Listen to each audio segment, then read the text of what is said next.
आज मैं आपके साथ शेयर करूंगी गोपाष्टमी की पवित्र पूजा की वीडियो। ये दिन भगवान श्री कृष्ण और गौ माता को समर्पित है। अष्टमी गौ माता का दिन है। गौ माता की पूजा तो हम हमेशा ही करते हैं। हमारे मन में जो गौ माता का स्थान है बड़ा ही माननीय है।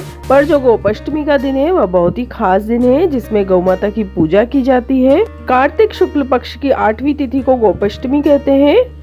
इस अष्टमी तिथि पर श्री कृष्ण भगवान ने गौ चरण की पूजा की थी पहली बार, इसीलिए इस दिन को गोपाष्टमी कहते हैं। और जो पूजा की रीत है वह सुबह उठकर नहा धोकर श्री गणेश जी की पूजा करते हैं सबसे पहले। उसके बाद ओम नमो भगवते वासुदेवाय नमः का जाप करते हैं। पूजा की सामग्री में फूल, फूलों का हार, तिलक, पानी का लोटा, अगरबत्ती लेना है और आटे का पेड़ा बना करके उसमें लौंग इलायची डालते हैं और गौ माता को खिलाते हैं। तो सबसे पहले हम गौ माता की पूजा कैसे करते हैं। गौ माता के पैरों में पानी से धोकर पूजा की जाती है। हल्दी चावल लगाकर माला पहनाई जाती है। गले में फूलों की हार या लच्छा पहनाते हैं। अगरबत्ती से दीपक से पूजा करनी है। आरती उतारनी है गौ माता की और फिर गौ माता की परिक्रमा करनी है। और गौ माता को फल पेड़े खिलाएंगे। आप अपनी सामर्थ्य के अनुसार कुछ भी खिला सकते हैं, गुड़, रोटी, फल, जो भी आपकी सामर्थ्य है।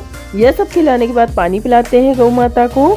उसके बाद गौ माता को हाथ जोड़ते हैं, पैर छूते हैं, भूल चूक की माफी मांगते हैं। इस तरह से गोपाष्टमी पर सिंधी लोग गौ माता की पूजा करते हैं। इस तरह से पूजा करने से सुख, समृद्धि, शांति बनी रहती है। और इस दिन सिंधी लोग व्रत रखते हैं और गौ की पूजा करने के बाद ही व्रत खोलते हैं। ओम जय गौ माता या गोविंद बोलो, हरि गोपाल बोलो जैसे भजन के साथ पूजा का समापन होता है।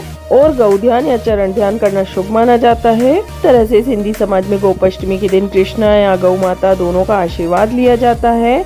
आप सभी को गोपाष्टमी की हार्दिक शुभकामनाएं। जय श्री कृष्णा, जय गौ माता। अगर वीडियो थोड़ा सा भी हेल्पफुल रहा हो तो प्लीज इसे लाइक कीजिए, शेयर कीजिए और फूड फ्लेवर बाय ज्योति पर सब्सक्राइब कीजिए।